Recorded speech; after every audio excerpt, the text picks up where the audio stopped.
All right, well, everybody, welcome to the 11th episode of A Mile High and About to Die. I am your faithful and semi-loyal host, Alexander Blum. And I'm Zach Blum, other co-host. Very, very faithful to you guys, I guess. You've always been good to me. Yeah, so the 11th step today. Yeah. What is the 11th step principle? Man, I can tell you what, it's spirituality. Yes. Yeah. It's spirituality. Yep, so whatever the fuck that means. We're talking about spirituality. Okay. And I don't know if we're talking about softcore or hardcore, but we're gonna explore some of those ideas today. Various cores. Various of the cores, yeah. Do some real core workouts here. Then we're the actual wording of the step. Can you read that for the folks at home? I can. Or in their car, or wherever. Or in their in their garage, in their car. Wherever you may be. I heard it's getting streamed in outer space now. Ooh, yeah, probably it is. Yeah, so here's to you. All right, whoever's listening.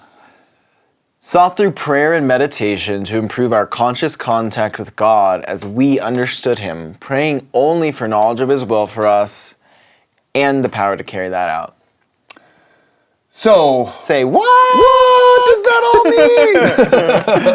mean? So first, I think we should probably, as it relates to spirituality, what the fuck does this mean? Obviously, we've had a few episodes before this. Almost all the episodes have been before this. But to me, okay, I'm just gonna.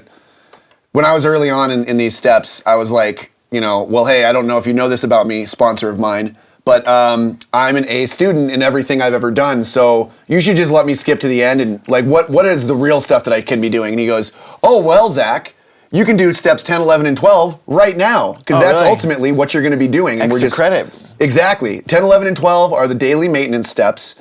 So steps 1 through 9 are really about learning what goes into 10, 11, and 12 so you can do it repeatedly throughout whatever day to make your day fucking incredible, or else you'll go drink again. Is the idea, I think. And if I do them well enough, will my parents love me then? That's not a guarantee. But you can love yourself and get all the love that you wish you could have gotten from them. That is an added benefit. Cool. I love myself every day. Yes, I heard that about you. And such strong forearms to prove it. Speaking of... Left-handed, by the way. Speaking of recapping, yes. Steps 1 through 3, those kind of chunk together. What are those steps really about? I think it's really like almost like a reset button. It's like saying, okay, like I don't like the direction I'm going, need to stop, I'm screwed. I think there may be a different way. So it's almost like, excuse me, I'm talking. Sorry, bro. It's almost like I'm on a path and then it's like, oh shit, I think maybe I'm lost. I'm stopping, I'm checking where I am on the map and saying, I think I might try this direction. Yeah, I think that's probably... That's fun. That's a nice analogy. I love that analogy. Thank you so much. You can use it. So another one I don't think I've mentioned on this podcast that I've heard is attitude. Attitude. So attitude is a... it's like altitude, right? It's what do they call it? Aeronautic.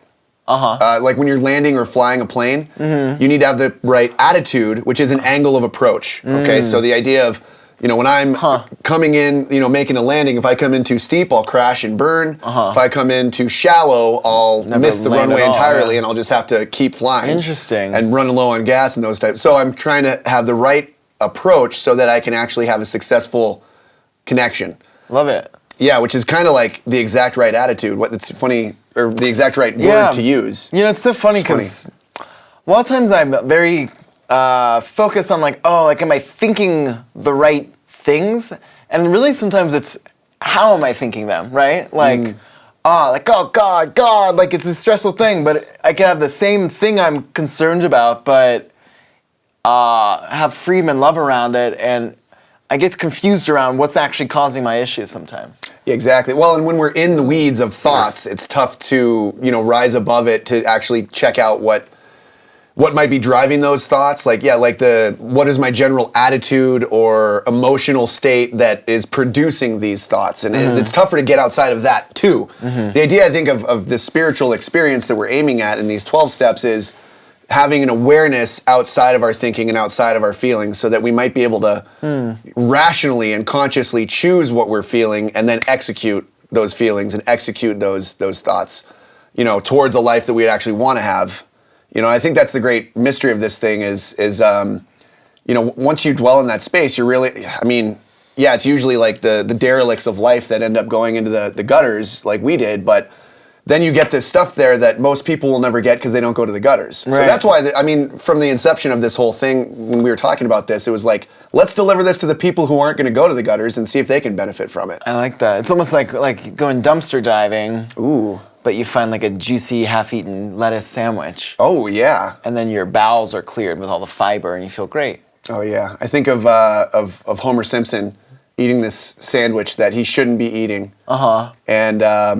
And somebody was like, I think Marge was like, yeah, you really shouldn't eat that. And he was like, well, that's a problem for future Homer. And he just eats the sandwich. Yeah, a lot of future Alex. Future Alex hates past Alex. Yeah. Present Alex doesn't care about future Alex. Yeah. Do you ever do things in your drunken states that benefited you somehow? On the off chance that that ever happened? Probably. Yeah. I mean, I don't know. Who can remember? I was drunk. Yeah, right, exactly. Well, I remember one morning I woke up and opened up the fridge and there was a full pitcher of beer from the bar I had been at. And I was like, how'd that get there? That's a long way to go. What a gentleman. And it was pretty full. It was like I hadn't spilled much or even drank some of it. It's like, what a great guy. I mean, it was flat, but I still drank it. Considerate. It was delicious. So that's steps 1 through 3. Yep, that's right. What comes after that? So we kind of redirect it or something and then... Yeah, let's go on a new path, find a new attitude, approach to life, because ours has sucked so far. Steps 4 through 7 is the next kind of chunk that we have, which is let's go on an investigation into our thoughts, feelings, behaviors, and even our ideas and worldviews, and look at them from our own standards and see where we're measuring up to our own, to our own standards, to our own morals, not somebody else's, but just to ours. And usually what we find is instead of going, it's kind of like this idea of, if I'm running late and I show up here and I'm trying to tell you the truth of what happened, if I'm like, I'll just tell Alex the truth of why I'm late, I'll come up with something like, I had to walk the dogs or I had to finish up some work. And that comes out sounding a lot like an excuse and a rationalization, right? But instead, if I look at why was I late, well, where was I selfish, self-centered, dishonest, afraid, or resentful? Usually I'll be like, well, I took some extra time here. Some things will pop up. I took 10 minutes here reading when I shouldn't. I should have been doing some other stuff. And so it helps me to take accountability, and it actually makes me feel better. So why were you late? Yeah, the idea is it helps me to internally identify what I was aiming at and then assert that that's still probably the proper thing to aim at or adjust it a little bit. But I'm not rationalizing out loud. It's really about, finding out what my own standard is again and kind of like being like, okay, so I fell short of that. I'll try to work on that. Okay. I like that. To extend the kind of steps 1 through 3 analogy, I think this is kind of like, okay, we're redirecting our course, but it's a new trail I haven't gone down, and so I need to kind of slash through the weeds, like clear out some of the trauma, disgrace, and damage, wreckage I've created so I can get on a new course. And it can be difficult because, even though I'm on this other shitty path, at least it's a cleared path. Like, I know the way. And sometimes it can be difficult to be like, this doesn't feel like I'm even a path I'm on. This is just weeds and muck, But that's why you got to keep going. Well, it helps to have somebody in an elevated position. We've talked about sponsorship. Yeah. It helps to have somebody in an elevated position or somebody who's walked this path before. It's like, this way, motherfucker. Yeah, or they're just another brain near yours that can kind of see what yours is doing as you're in the weeds and kind of like to the left, everything you own in a box to the left. And so you're slashing through, and we'll talk about some of those tools that you're using to make that new path, in this spirituality step. So that's kind of the recap of 4 through 7. What about 8 and 9, Alex? 7, 8, 9. Okay. That's why 6 is afraid of 7. Oh, because 7, 8, 9. Yeah. Okay, well, we'll have another podcast just about dad jokes. Numbers, yeah. Terrible jokes. Okay, cool. I got a lot. So basically we get some clarity and a new path and some familiarity with what other things might be possible in our lives in steps 4 through 7.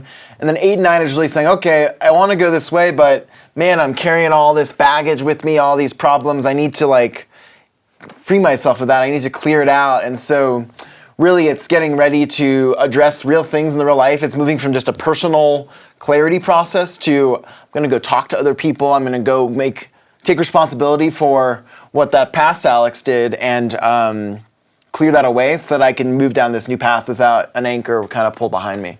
Yeah, and so this is when we really get into this work of, we start to really change.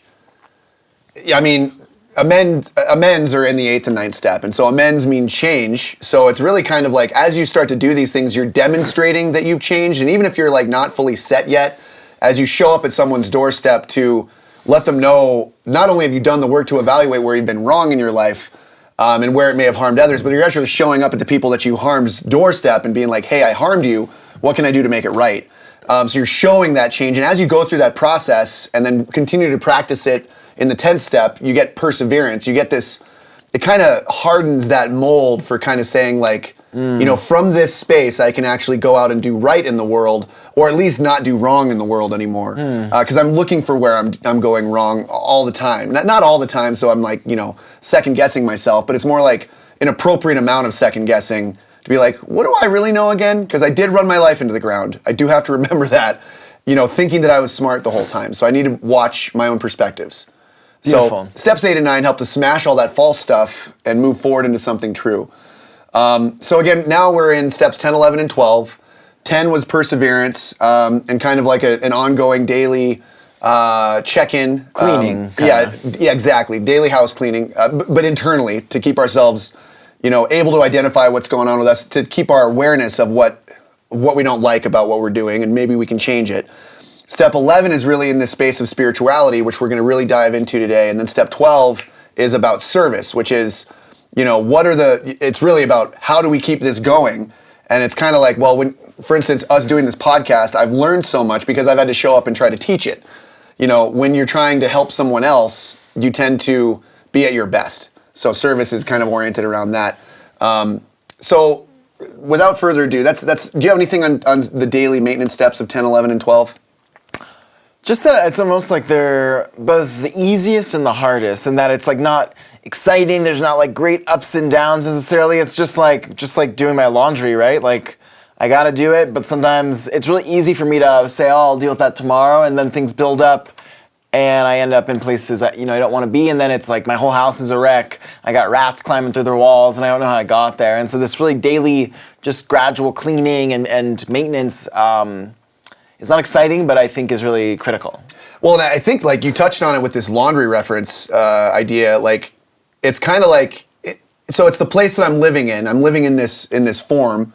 I want it to be clean of things that bother me, right? And I want good things to be there, But at the same time, this idea of laundry, like I'm putting on, it may not be sexy to do the laundry, but if I'm going to go out into the world and wear my best stuff, and feel like, and go have the adventure, I'm going to need that stuff to be ready, So even if I'm putting on, certain elements today to go out into the world, like when I'm going into a business meeting, I'm putting on, okay, I'm going to be of service and I'm going to be asking questions and I'm going to be loving these people, so I'm putting on these principles as I'm going out into the world. And so really this work that we're doing is spending time getting familiar with what principles we have, and it's probably fear and selfishness, some of these principles that we just get stuck on, and then kind of becoming familiar with it and being like, oh, okay, this is the mess, and we're going to clean this stuff up. We're going to change our mindset. We're going to change our emotional states.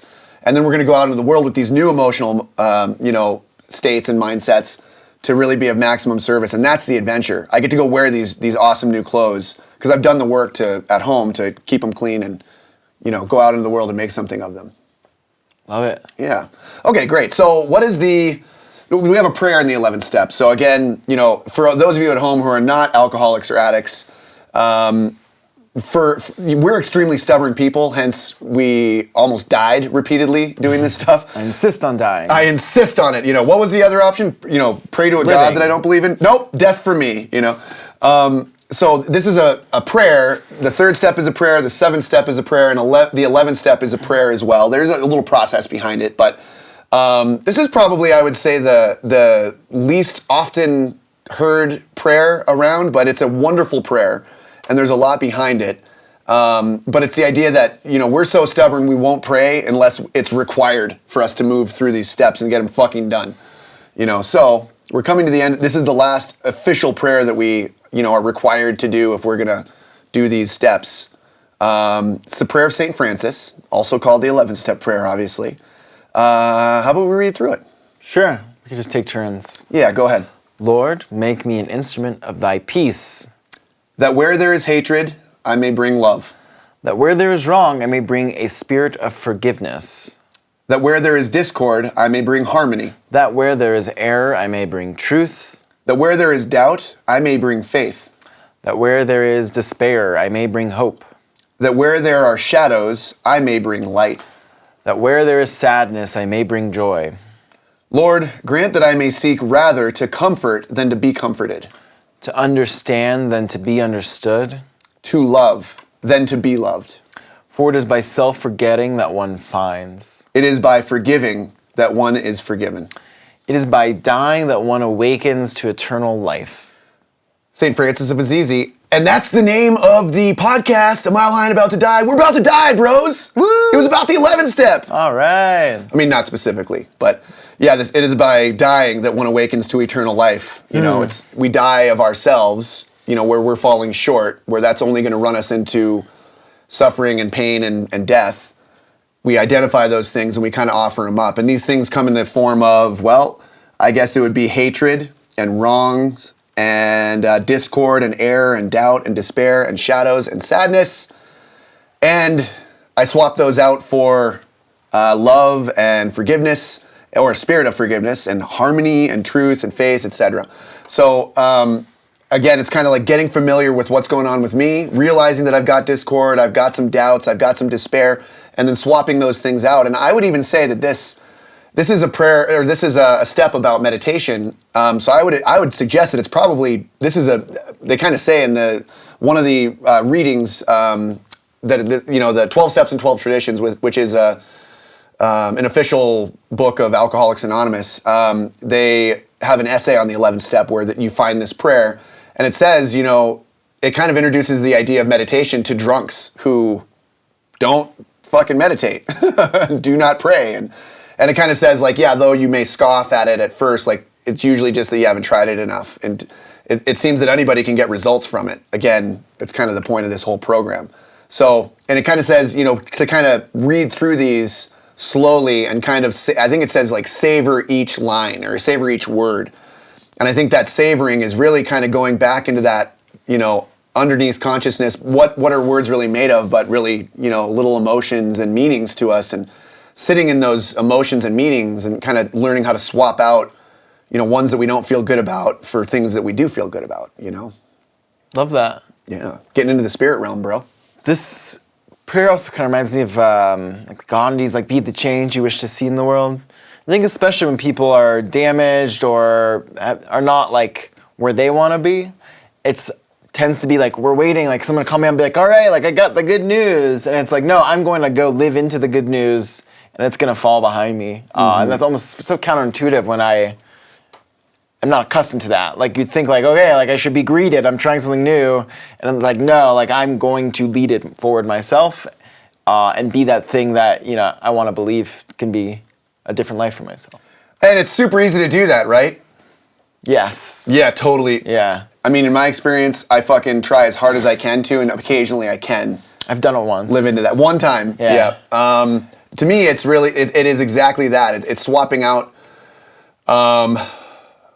It's tough because you have to start looking at yourself first. Like, you want to go and change the world, but if you're kind of fucked up, you might just go fuck things up. And you don't know if you're fucked up unless you investigate here first. Truth force was Gandhi's word for it, satyagraha.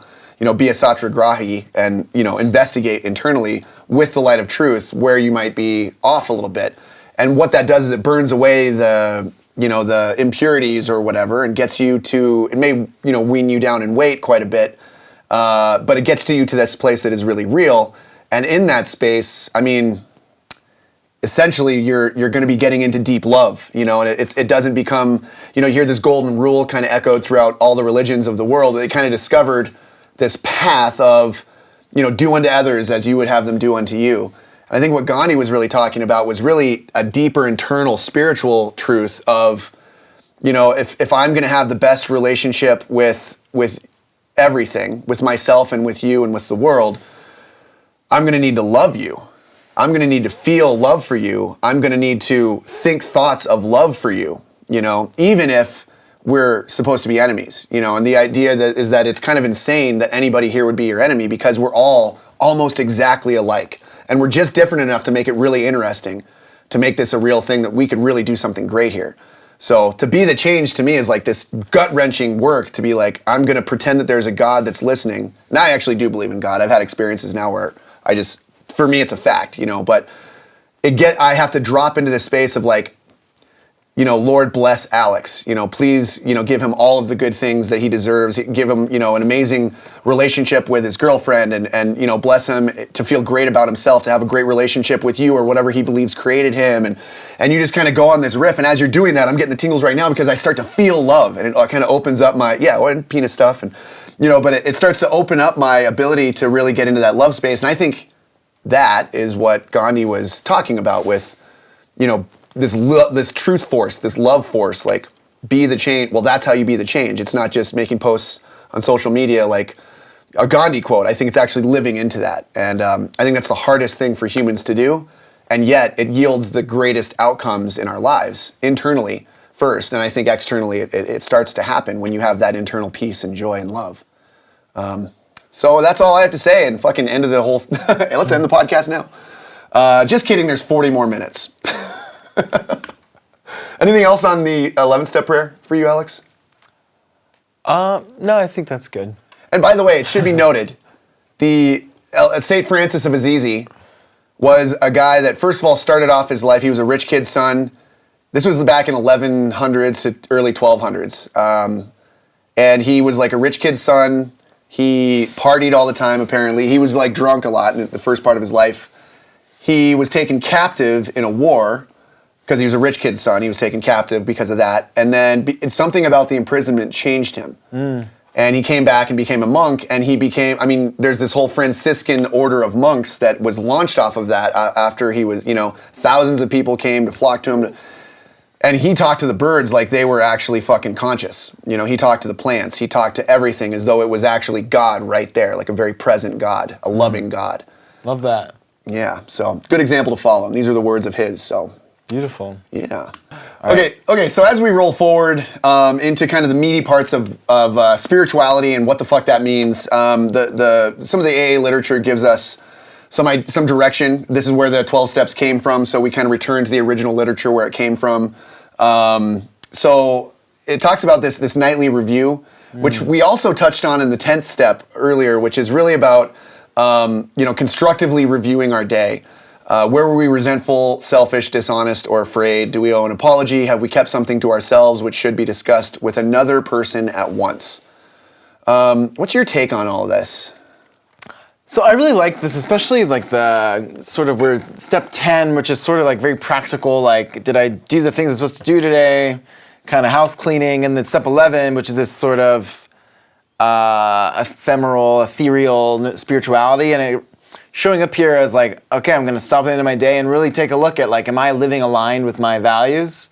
And to me, it just kind of touched on this idea that I really like, which is that like, one of the best ways for me to live a spiritual, like higher power centered life is to like act as though there's a point to being alive and like actually take care of things day to day. Like I can't just like go to church once a week and think that like that's God, right? Like if God is everything, that's insane to do anything other than like live into that fully, right? And so that means like being really diligent about every day, like, am I living aligned with those values? Is there anything I could do?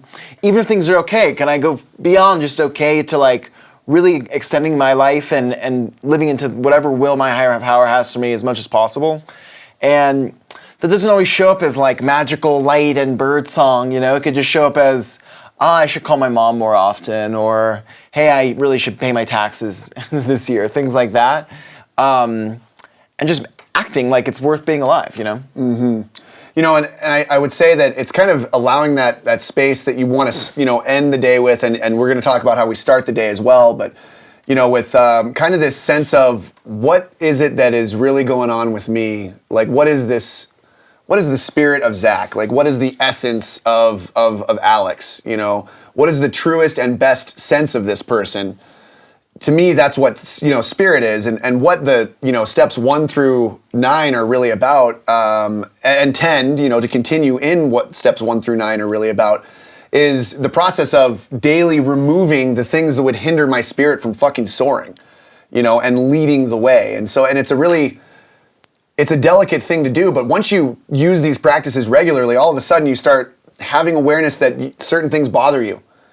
And it's sometimes like it bothers, like I see something at, something in a conversation that I'm having with someone, and it bothers me, or that there's a dishonesty, that I'm like maybe participating in, and I'm like, this bothers me, and you can experiment with continuing, living into that, but then over time it becomes very painful when you're consistently letting your spirit out of the prison of selfishness, self-centeredness, dishonesty, shame, resentment. When you let it out, it'll tell you like, this is bothering us. This is going to be an issue until we do the right thing. And it's funny because you think it would harm you to do the right thing and say, hey, I disagree with this. But ultimately we learn to act on those things. And for me, it's taken a long time to kind of take root with some of those things because I was pretty sick before. But now I'd rather do the right thing, even if it costs me something that I think is super important right now. I'd rather lose that thing externally than lose my connection internally with that good spirit, So we have this nightly review, and we're asking some questions around, were we kind and loving toward all? What could we have done better?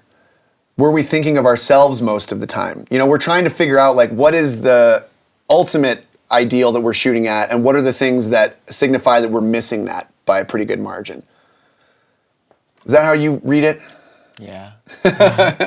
I think it's just this continued contact and appraisal of, how do I live more fully into that? And it doesn't, I think one model is like what's ideal and where am I falling short? Or, I prefer what's more helpful to me is like, where am I at and how do I go further, Mm-hmm. It doesn't always have to be like, like the house is messy, I need to clean it. Maybe it's I want to add an extra room to the back of the house and make it fuller and, make space for a baby, Mm-hmm. Something like that. And so it doesn't have to be this guilt, shame kind of thing. It can be a aspirational, inspired kind of movement as well, I think. Yeah, that's beautiful. Thanks. You're a beautiful man. You're a big, beautiful man with a big, beautiful heart. And then, some general things. I love this part, and this is one that you hear regularly in our meetings is, where could we pack more into the stream of life? Where could we be thinking of others more? Mm-hmm. I like that idea of like, I want to have a big life. I spend enough time in my life not living out my best, and and it killed me to not be doing that. That was part of this cycle that I was in. I couldn't stand myself for not, leaving with the ship I was supposed to be on, towards success or whatever. And now I have an opportunity for a new ship, and I want to be on it, and I want every experience that I can possibly have on that, and no matter where we are today, no matter where you are today listening, you got an opportunity today that you could not have had unless you did make some of the mistakes that you made to get to this spot. And so who's to even say what kind of mistakes they were, even if you were at your worst when you were making these decisions or unconscious when you were making these decisions. You have an opportunity now to have something really special happen. And it might be at the cost of some pain that you've had in the past, but confronting it, being able to look at the good that's come from it, and to no longer have to suffer the bad of it when it comes up in thought or when you're around certain ideas or people or places. You can be free of those things. You're not your experiences. You're just the benefit of your experiences. Love it. We should write that down. That sounded good. So every now and then something good comes through. That's good. Good job. And then, after we make our review, we ask God's forgiveness and inquire what corrective measures should be taken. Well, what does that mean? Well, Zachary, what does that mean?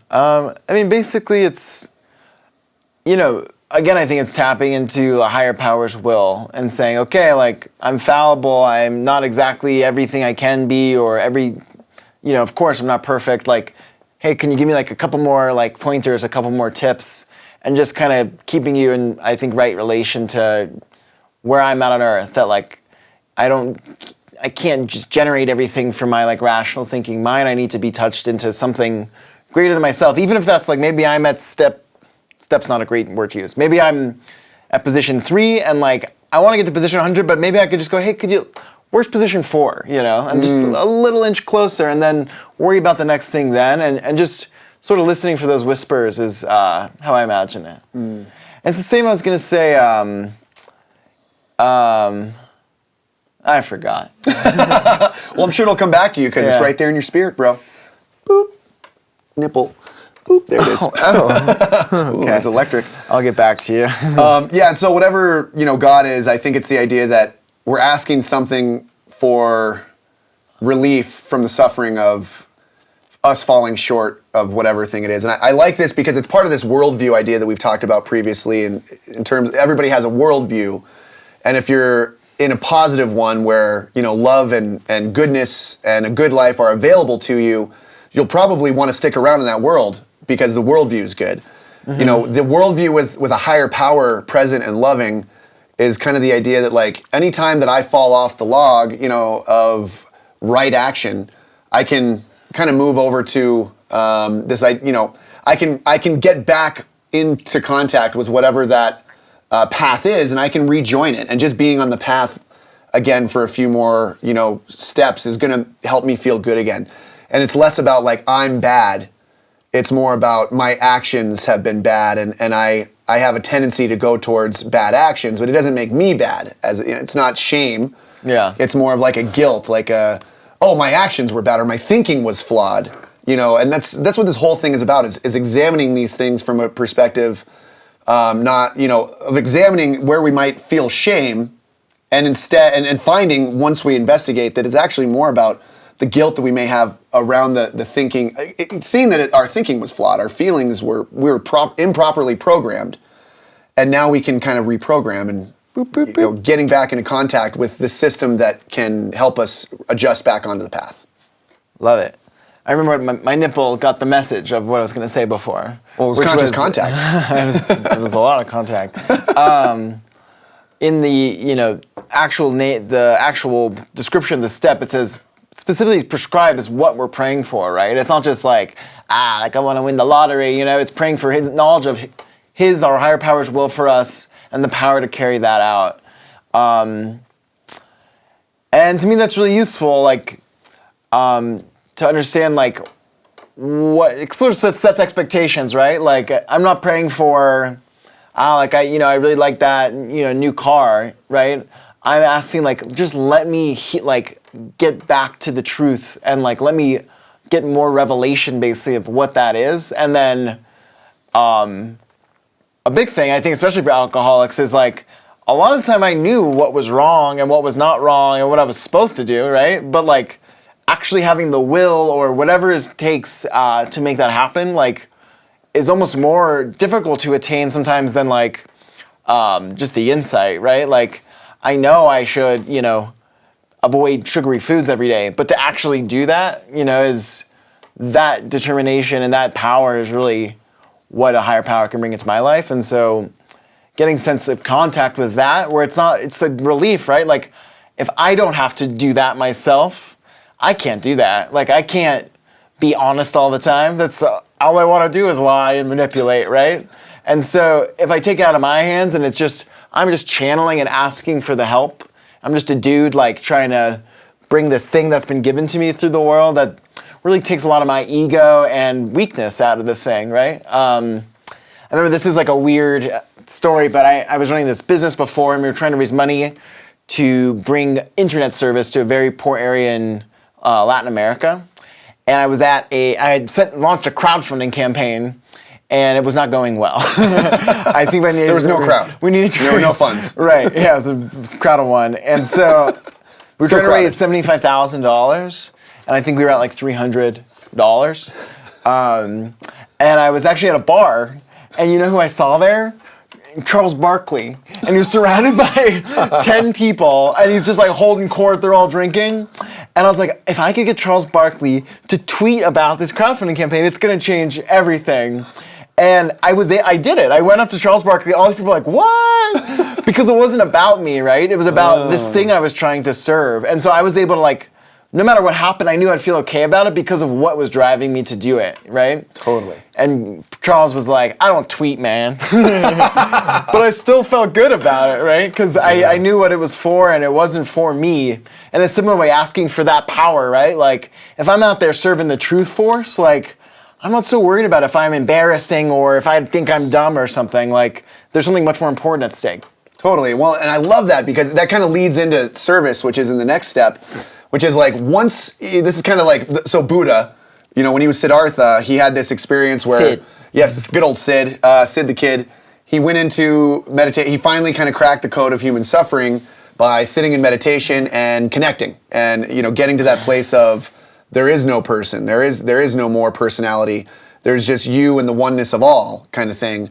And once he attained that, he immediately knew what he needed to do, which was once he was kind of back as like, you know, the guy that was having that experience, he was like, I need to go and teach others what this experience is. So, you know, have the chains have been loosed on me, and now I'm going to slip out and go and loosen the chains of others. Like unlock the cages for everyone else. Exactly. So you've had this experience, you're dwelling in it, you're just, you know, the oxygen mask is another great analogy. Like you're getting the oxygen on, and once that happens, now you're going to help the others. Of course, that's probably a shitty worldview because the plane is crashing in that one, but, Or have you seen the movie Blue Velvet, I think it's called? Ooh, is that a cologne? No, it's a movie. Oh, right, yeah, David Lynch. Oh, yeah. There's a part where he has the mask on. Do you know what I'm talking about? I don't know, but he's a pretty out there guy. It's really creepy. Yeah. It's not like that either. Yeah, he's actually got a great thing on YouTube. We should probably put it in the notes. There's he has a speech on like a cool video on enlightenment, which is he like draws a diagram, and you're like, oh, That's okay. it, huh? He's a fucking out there guy. I love it. All right. Which is also one of the things that we do in this step is we go to outside sources for other spirituality. We're not just doing the steps again and again. We're trying to look for these truths everywhere. Exactly. So we did the nighttime stuff. The Went to nighttime bed, review. and then I slept the sleep of angels. Yes, because we've been forgiven by a God that we could understand, would love us And completely. truly, you know, I've read like Buddhist. I actually read this book called I think it's the Tibetan Yogas on Dream and Sleep, and a lot of it is about preparing yourself to sleep so that you can sleep in contact with a higher power effectively, and not what they call karmic traces, like all this anxiety and things I'm carrying with me through the night. But you know, the idea is like even when you're sleeping, you're in direct contact with God, and that we can actually maintain in this book a conscious contact with God even in our sleep, sort of beyond lucid dreaming, but in like pure awareness in sleep. I love this kind of shit. I haven't done that. I usually wake up a few times to pee, but We're getting old. yeah, it's the old prostate. But anyway, regardless of what happens, we go to bed and we wake up and we begin again. And so there's another part of the same page in the big book that says basically, when we wake up, I'll just read it. On awakening, let us think about the 24 hours ahead. We consider our plans for the day. Before we begin, we ask God to direct our thinking, especially asking that it be divorced from self-pity, dishonest, or self-seeking motives. Under these conditions, we can employ our mental faculties with assurance. For after all, God gave us brains to use. Our thought life will be placed on a much higher plane when our thinking is cleared of wrong motives. So I love that. First of all, you know, it says, let's think about the 24 hours ahead. It doesn't say, let me think about the next 30 years of doom ahead of me, or that big meeting I have in 3 weeks. It says, just take care of today. And that's a big part of A is, just for today, or one day at a time, one day at a time, all the time. Works 80% of the time, all the time. You're supposed to laugh, but so. I had another one in my head. One day at a time, over time, things really start to change. One of my favorite AA guys says something along those lines. Yeah. And I really like also here, I think I really still do and used to even more so like pride myself on how smart I was. And I had resistance to really any organized group or any system of thought because it's like, I perceive things myself. I don't want to be brainwashed or turned off. And really what this is saying is just what we're doing is asking that we can clear out like all my muck, anxiety, fear, projection, so that actually the thing I have, which is this, ability to think, I can use in a useful way. And so rather than plotting and planning about, how everyone's going to screw me over, which I can do very creatively and successfully, what if I plotted and planned around how I can make my world a little bit better, or how I can contribute to society a little bit better. It's the same power of thought, but it's directed, again, with the right attitude towards something that's actually, serves something bigger than myself and is going to be able to grow my life rather than rip it mercilessly to the ground. Cut it to ribbons. Yeah. So, interesting thought came up there around. So this idea of antisocial behavior is something that you hear. It's all over the literature of the 12 steps. Is that we get into antisocial behavior when we're in our sickness, and I think that we've entered a phase of society. I mean, this stuff was written back in the 30s and the 40s and 50s. But it talks about stuff that I think is very relevant today for everybody, because a lot of us probably we have a social media or phone addiction, like a real addiction, where instead of turning outward, because we have natural cravings for connection, and instead of being starved of it because there is no phone, we then have to go out to real people and actually, and it's tough. But because there's nothing. Deadening that or satisfying in some way that craving, it sends us on this path of it builds up over time, and we have to go make those connections with people, and then we get good at it. So I don't know if there's been something lost in translation over the years since we've gotten these cell phones on us all the time, or if it's an improvement. I don't know. Maybe it's both. Maybe it's both, But I can tell you that there's science around. Science said this. When we were drinking and in our addictions, over time, the part in our brains that were, it's called disinhibition. It's in our prefrontal cortex, our thinking brain. When we are in our cups, as they say, when we're drinking or drugging, the part in our brain that is built for socializing starts to develop a lesion. Because it's not being used. It's not getting used, so the blood and the resources go elsewhere in our brain, which is an interesting thing because, what that means is when you have a personality that is more disinhibited, what that means is that you're not able to live in a social environment and get coaching from your society around you. And maybe it's because you grew up around trauma and you learned not to trust people, and so that can happen. But it mirrors people with, antisocial disorders, and I'm not saying that they have addiction issues. They do couple sometimes, but our brains, exhibit signs of being very similar to people who don't have the ability to accept coaching from other people, basically. And so, these are the people that, if you, you might notice them on purpose doing things that are outside the norm of what is safe and rational, because in some way they're kind of I'm not going to be coached by you. And and this sounds a lot like me the morning after, super hungover, and people be like, "What did you do last night?" I'd be like, "Fuck you, this is how I roll, sorry for partying, fucking, Protestant, what are you, religious? Get out of my face. Why are you trying to flex on me?" I would just, no, you're not going to coach me at all. And at a very deep level, I was very, they say we were dangerously antisocial, and we'd rather not talk about that because that's your deal. But what they said was, for us to get well, and this may be you at home with, a phone addiction or something, for us to get well from that, we kind of have to get abstinence from these things. And then force ourselves to make inroads, have a connection of a real kind, of a personal kind. So, and this idea of spirituality is the connection of an internal sort. I'm going to be communicating, instead of just being shut up and consuming things, I'm going to be interacting with things. So that's a bit of a science rant, but... Brought to you by science. Brought to you by science things. So, yeah, I think just kind of continuing on with some of the reading... another part of that same page talks about facing indecision, or I wish that I could just pray to God, and he said, all right, first go to the grocery store, then call your mother, but sometimes there are decisions that seem really gray, I got offered a different job, but I have a pretty good thing, I don't know. And so it can be almost paralyzing in, what do I do? And I can get frustrated, where's the message, as though it comes on a letter or something. And basically there's another part of it that just says, in thinking about our day, we may face indecision. We may not be able to determine which course to take. Here we ask God for inspiration, an intuitive thought, or a decision. We relax and take it easy. We don't struggle.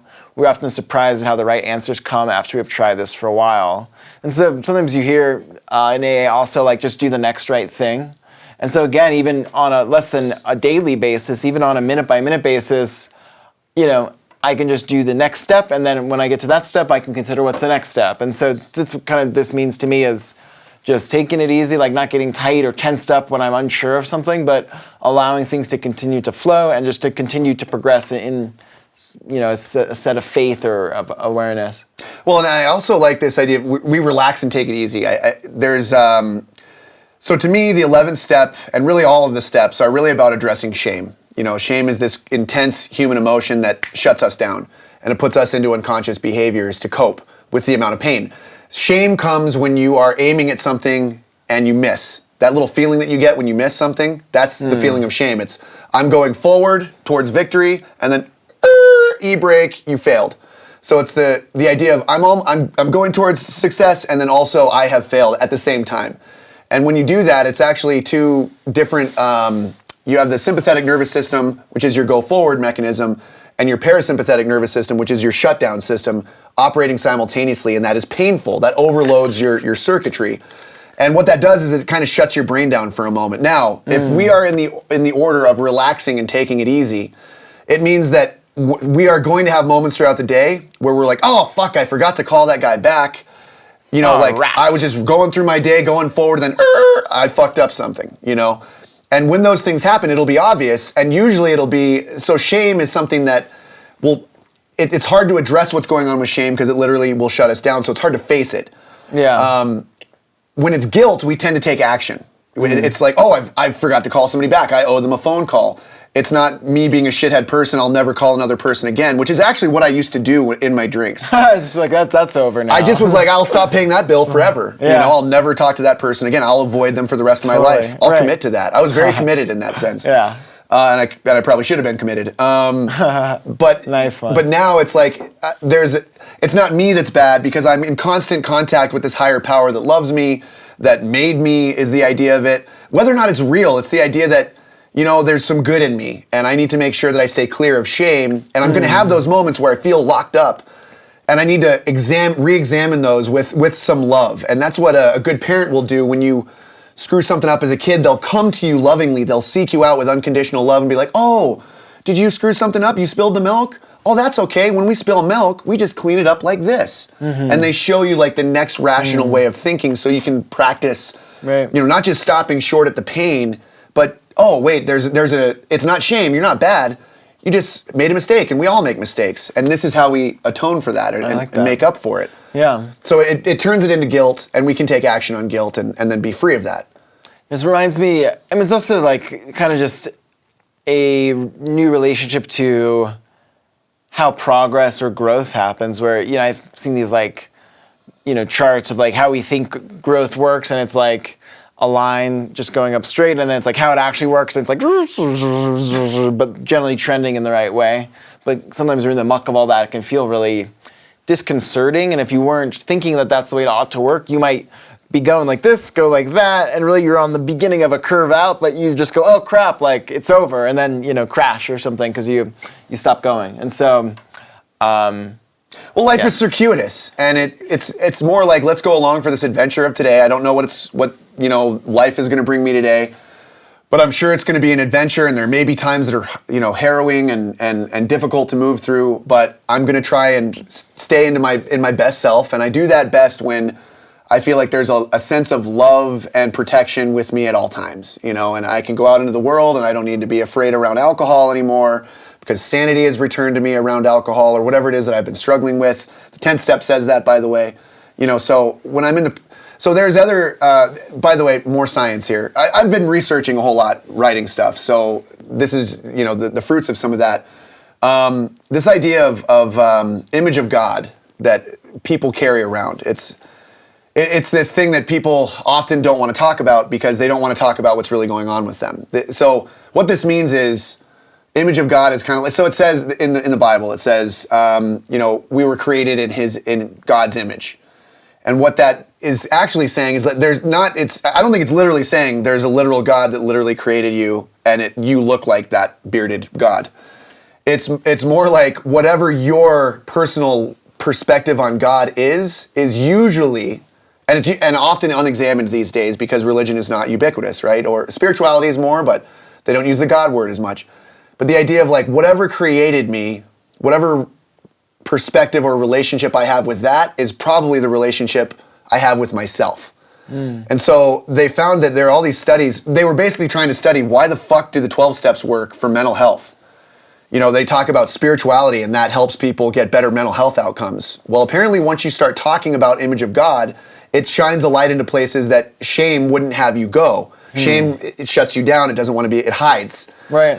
Once you start examining it, you actually get to look at things and you find, oh, it's not that bad. I just was not thinking right.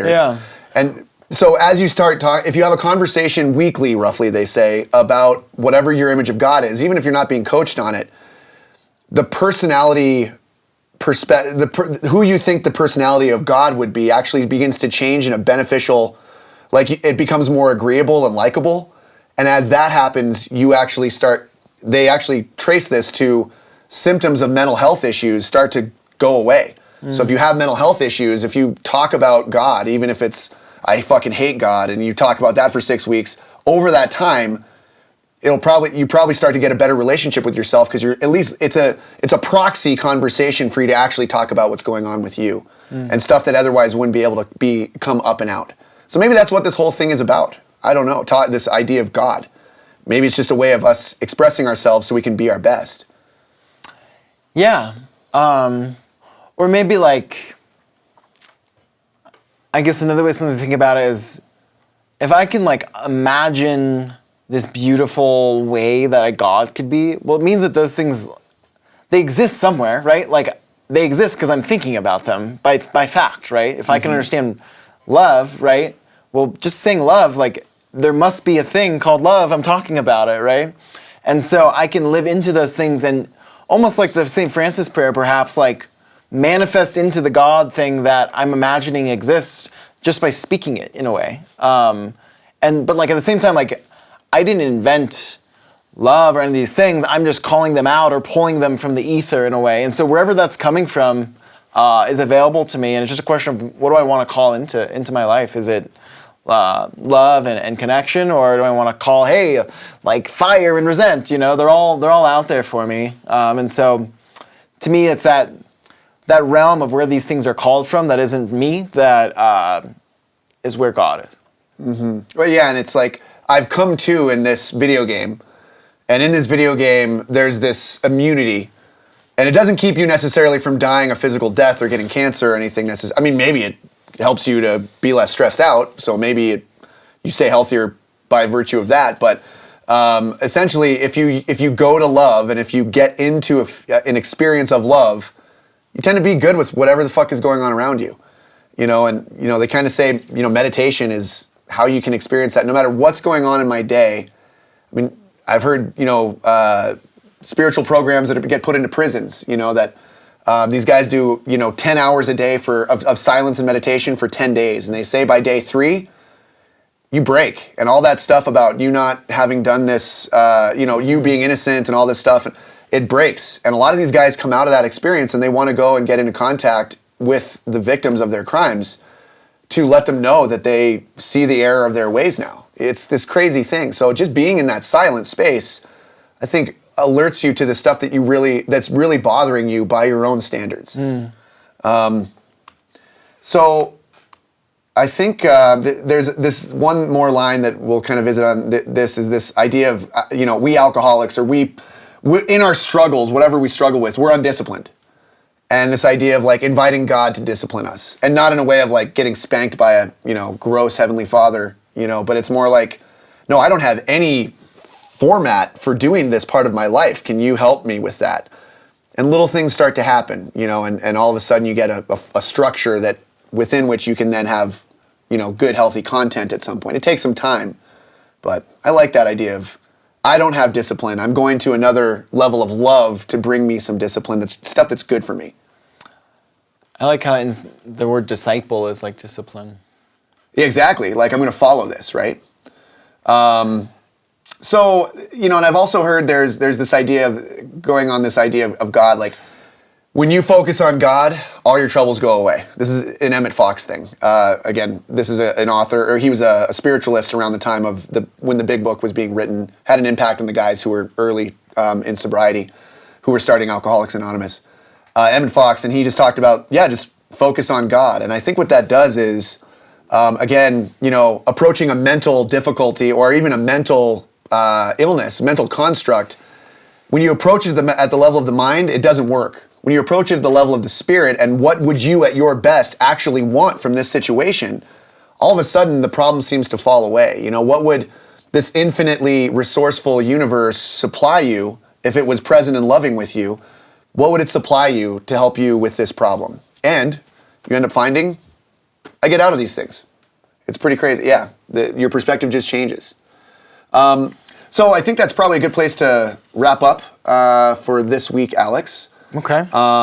We talked about spirit in depth. Do you have any parting shots? Pew! Yeah. Pew, pew, pew. Jaeger bombs. Well, I think I saw written on there also this thing you often hear said in the program, faith without works is dead. And so, again, I kind of touched on what I was saying at the get-go here, but, if you really believe in something, it's not expressed through, considering it once in a while. I have to live that thing, and that is the fullest expression of my belief in something, right? I'm living it, and especially when it comes to a higher power, it's really one of the few things in my understanding that's binary, right? Either yes or no. You can't have something that's all powerful, all knowing, all everywhere. Sometimes, right? I think that's the way I like to treat it, and so, it's getting back to this returning to sanity. If God came to you today and said, "Hey, I'm real. I'm here, and this is what I look like," go ahead. It'd be kind of crazy to be well, yeah, I don't know. I still kind of, I want to, screw around and drink and all this. That's insane, right? If you have the contention that God is real, what else are you doing with your life? What could be more important? And even though, I don't want to get into politics stuff, but just to consider, for example, people, I don't know if this is what I'm talking about, but say you believe that killing a baby or having an abortion is killing a baby, it makes sense these people are so passionate about preventing that because they believe they're working on God's behalf. Mm-hmm. And I'm not saying to support or deny that, but that sort of fervor, that's the perspective, makes sense to me, right? Well, and at this level of spirituality, we can evaluate different perspectives and understand that, hey, we're going to have different perspectives on things. You might be very intense based on your mind, worldview, that this is the correct thing and this is the worst thing that could happen. And they're willing to fight and die over those things. And on the opposite side, it's freedom, and people are willing to fight and die for personal freedom and those types of things. So I think those are great conversations to have, especially when you can do it in a sense of, let's try to look at each other's perspective and let's try to actually strengthen it. Let's see where your perspective might be the strongest that it can be, and then let's converse with that and find the logic in it. And then maybe if you can do the same thing, so we can come into this and learn it about this stuff. So it's ceasing to be political and more about, it's about understanding the politics. Yeah. The perspectives. Yeah, becoming enlightened over it and being oh, okay, I get it, and then the decision to vote tends to come out of that. Right. The decision just gets made at some level for each person, I think. Love it.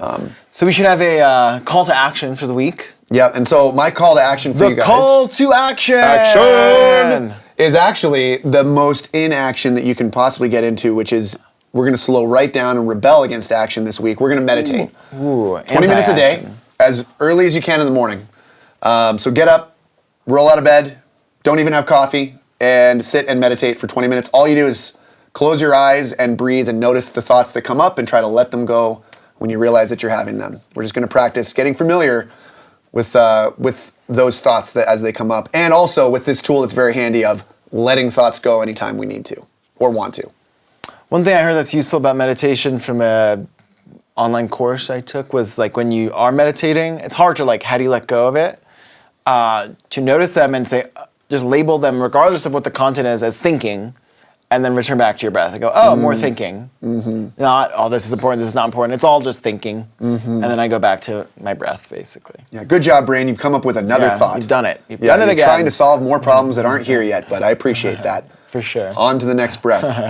All right, so thank you, Tyler Duffus and Blackwater Audio. You are awesome. We love you. Thank you for producing this awesome, this thing, whatever it is. Thank you, Alex. Thank you, Caleb Bond and 38 State. And thank you, Avery Quest, for Animal Cannibal, our theme song. And thank you. Thanks, brother. This is awesome. Me. Yep, high five it. All right, we'll see you next week for Service, Step 12, our last episode of this round. Love you guys. I dropped the L-bomb.